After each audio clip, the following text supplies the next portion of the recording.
How to hide chat on Snapchat. Hello everybody, welcome to another video. In this video we're going to talk about how we can hide chat on Snapchat. For that you need to follow some steps. But before following those steps, I want you to make sure to like, share and subscribe. So let's get started.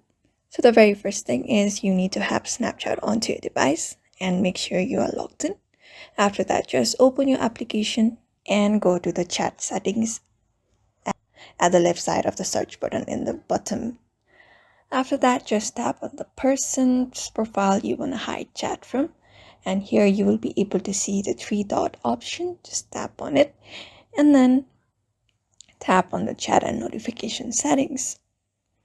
After that, you will be able to see the clear from chat feed option. Just tap on that option and tap on clear.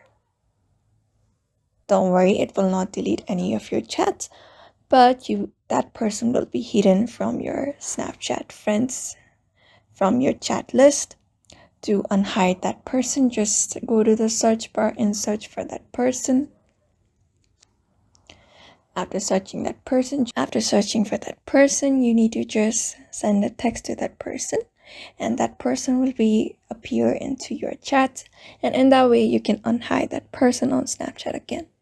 So in this way, by following the steps, you can hide chat on Snapchat. So therefore, I hope this video was helpful to you, and thank you for watching this video.